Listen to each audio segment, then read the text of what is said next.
जय श्री राधे। पूज्य श्री सद्गुरुदेव भगवान के चरणों में प्रणाम। पूज्य श्री राधा बाबा की रसमयी वार्ताएं, तीसरी गोष्ठी, 26/9/1976 को।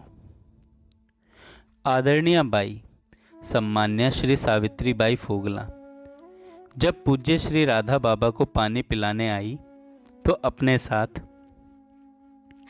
जय जय प्रियतम काव्य भी ले आई थी। बाई चाहती थी कि पूज्य बाबा एक बार देख लें और कहीं कोई भूल लिखने में रह गई हो तो ठीक कर दें। पूज्य बाबा ने वह प्रसंग पढ़ा जिसमें खंडहर में बैठी बाला की आत्मकथा है। पानी पिलाकर बाई चली गई, साथ में जय जय प्रियतम काव्य भी लेती गई। पूज्य श्री बालकृष्णदास जी महाराज आज पूज्य बाबा के पास बैठे तो उन्होंने कहा, मैं आपको बाला की आत्मकथा कल थोड़ी ही सुना पाया था, आज बाई लाई थी, उसको पढ़ा था, उसे कुछ और सुना रहा हूँ। पूज्य बाबा अपने सुललित स्वर से वह सुना रहे थे, स्थान स्थान पर भावों का अर्थ भी बतलाते जा रहे थे। यह इसलिए कि कई जगह कथ्य वस्तु मात्र सांकेतिक पद्धति से कही गई है। यदि मूल वस्तु मूल अर्थ की ओर संकेत नहीं किया जाए तो कोई अनुमान भी नहीं कर सकता कि किसका वर्णन हो रहा है। उस आत्मकथा में बहुत आगे चलकर मंजू श्यामा का वर्णन आता है। मंजू श्यामा है श्री राधा जी की छोटी बहन। मंजू श्यामा के बारे में बाबा बतलाने लगे। ब्रज के संत कहते हैं, ब्रज के संत कह सकते हैं कि मंजू श्यामा कहाँ से उतर आई, इसका वर्णन तो किसी ने किया नहीं। जिनकी ऐसी जिज्ञासा है उनके प्रति प्रथम निवेदन तो यह है कि इसका वर्णन गौड़ीय वैष्णव साहित्य में है, और द्वितीय यह कि जिसका उस राज्य में प्रवेश है वह जानता है। पूज्य बाबा मंजू श्यामा जी के स्वरूप का एवं भाव का विवेचन करने ही वाले थे कि नगर के कुछ लोगों के आ जाने से वह वर्णन और विवेचन बंद हो गया। हाँ, मंजू श्यामा जी के विवेचन के पहले उस बाला का आत्म परिचय पूज्य बाबा बहुत देर तक सुनाते रहे। चौथी गोष्ठी, 27/9/1976। संध्या के समय पूज्य बाबा तथा पूज्य श्री महाराज जी के मिलन का आज चौथा दिन है। आज ठाकुर घनश्याम जी ने एक जिज्ञासा व्यक्त की, प्राकृत मन में अप्राकृत राज्य की वस्तु को ग्रहण करने की क्षमता कैसे उत्पन्न हो। पूज्य बाबा ने कहा, जहाँ तक इस मन की बात है, यह है तो प्राकृत ही। प्राकृत मन अप्राकृत वस्तु को ग्रहण ही कैसे कर सकता है। अप्राकृत राज्य की वस्तु को ग्रहण करने के लिए अप्राकृत मन की आवश्यकता है, और इस अप्राकृत मन की प्राप्ति एकमात्र कृपा से होती है। अप्राकृत राज्य की वस्तु को देखने के लिए अप्राकृत आँख चाहिए। इसी प्रकार अप्राकृत घ्राणेन्द्रिय, श्रवणेन्द्रिय, स्पर्शेंद्रिय चाहिए। इन अप्राकृत इंद्रियों की उपलब्धि एकमात्र कृपा से होती है। मन के 10 कार्य हैं, कामना करना, संदेह करना, विश्वास करना, निश्चय करना आदि आदि। भगवत कामना करना भी एक कार्य है। यदि इस कार्य में मन लग जाएगा तो कृपा सक्रिय होने लगती है। यदि मन सचमुच भगवत कृपा पर विश्वास कर ले, पूर्णतः उस पर निर्भर हो जाए, सच्चे मन से उस पर विश्वास कर ले, तो भगवत कृपा उसे अप्राकृत राज्य में स्थापित कर देने के लिए सर्व प्रकार से संपूर्ण शक्ति सहित सक्रिय हो जाती है। पर मन में संदेह कार्य करने लगता है। बिरले ही व्यक्ति मन से संदेह रहित विश्वास कर पाते हैं, पर यदि विश्वास कर लें तो सफलता निश्चित है। वस्तु और वस्तु की छाया, बिंब और प्रतिबिंब सर्वथा अलग अलग वस्तु हैं। इस स्थूल जगत में जो कुछ भी है वह उस दिव्य राज्य की छाया मात्र है, जो इस छाया पर, इस प्रतिबिंब पर बहुत अधिक विलुप्त है। वह भला कैसे मूल वस्तु पर, उस बिंब पर अपनी वृत्ति को केंद्रित कर सकता है। प्रारंभ में कुछ कठिनता सामने आती है, पर जो प्रतिबिंब से मन को हटाकर बिंब पर अपना मन टिका सके, टिकाने का प्रयास करे, उसे दिव्य राज्य की वस्तुओं की झलक मिल सकती है।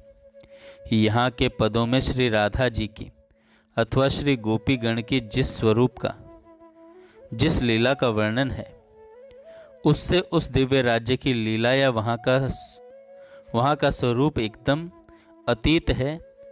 वह सर्वथा अज्ञेय है। अज्ञेय भला वह है उसका, कैसे निर्देश करूं प्रियतम, कैसे बतलाऊं वाणी के, वश की है बात नहीं प्रियतम। एकदम अद्भुत है। पर इन पदों की भी उपयोगिता है। इन पदों में लीला या रूप का जैसा वर्णन है, उसके सहारे चलने से मूल वस्तु की प्राप्ति हो जाएगी। कृपा पर निर्भर होने से वह कृपा स्वतः साधना करवा लेती है। कृपा पर निर्भर होते ही कृपा साधक से साधना करवाते करवाते साधना के उस पार पहुंचा देती है तथा साधनातीत वस्तु की प्राप्ति करा देती है। पूज्य श्री बाबा ने बताया, मेरे द्वारा जो श्री कृष्ण लीला चिंतन लिखा गया है, वह लीला के दर्शन के बाद लिखा गया है। लीला को लिखते समय मेरे द्वारा यह प्रयास होता था कि जो लीला मेरे द्वारा देखी गई है, उस लीला के भाव का कोई पद मुझे मिल जाए। जब यहाँ मेरी गाड़ी अटकती थी तो उसका हल भी वे श्री कृष्ण ही बता देते थे। श्री नंद बाबा के नंदोत्सव की लीला का वर्णन करना था। वहाँ जो लीला दिखी, उसकी तो यहाँ कहीं छाया भी नहीं है। यहाँ कहीं छाया भी नहीं है। इसी बीच पूज्य बाबा ने श्री राधा अष्टमी उत्सव की बात चला दी। सन 1957 ईस्वी में पूज्य बाबा रतनगढ़ में थे। वहाँ जो श्री राधा अष्टमी उत्सव देखना आरंभ किया, वह वे 3 मास तक देखते रहे। पूज्य बाबा के लिए 3 महीने प्रतिदिन रविवार ही रहा।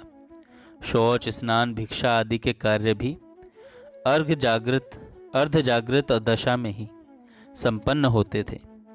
3 महीने बाद जब वह भाव शमित हुआ, तब कहीं सहज अवस्था आई। गोरखपुर में पूज्य बाबा जब अपनी कुटिया में रहते थे या अपनी उसी कुटिया के बाड़े के अंदर होते थे, उस समय की अपनी स्थिति का कुछ हाल एक बार पहले बताया था। भाव का वेग जब अत्यधिक बढ़ जाता था और वह वेग जब असहाय होता था, तो कई बार बाड़े से बाहर आकर पूज्य बाबा वृक्षों, लताओं को, आकाश को, लोगों को देखने लग जाते थे, जिससे कि वह भाव कुछ शमित हो जाए। भाव के वेग से पूज्य बाबा का सिर फटने सा लगता था। उस अप्राकृत भाव के वेग को भला यह प्राकृत धरातल, यह पांच भौतिक शरीर कैसे और कहाँ तक सह सकता है। श्री नंद बाबा के नंदोत्सव वाले प्रसंग पर पुनः वापस आकर पूज्य बाबा कहने लगे, श्री नंद बाबा के नंदोत्सव की लीला का दर्शन हुआ। उस देखी हुई लीला के अनुरूप कोई पद खोजने पर श्री जीव गोस्वामी जी का एक श्लोक मिला, पर उसमें एक शब्द था घटी। इस शब्द का अर्थ नहीं लग रहा था। फिर प्रियतम श्री कृष्ण ने ही बतलाया कि अमुक कोश में अर्थ देख लो। लीला में जो दृश्य देखा था, यदि वह अर्थ लिख देता हूँ तो लोग कह सकते हैं कि मनमाना अर्थ किया गया है। जो अर्थ किया जाए उसका प्रामाणिक आधार होना चाहिए। प्रियतम श्री कृष्ण द्वारा संकेत मिलते ही वह शब्दकोश देखा और वहाँ घटी का अर्थ धोती मिल गया। दृश्य भी ऐसा ही था कि नंद बाबा की कमर की धोती को पकड़ पकड़ करके सब झूल रहे हैं। लिखित सामग्री प्रेस में चली गई। परम विद्वान पंडित श्री राम नारायण दत्त जी शास्त्री भी उसी घटी शब्द पर अटक गए और अपनी अल्प जानकारी के आधार पर प्रूफ में बहुत छांट कांट कर दिया। अत्यधिक संशोधन सहित उस प्रूफ को लेकर श्री गोस्वामी जी मेरे पास आए।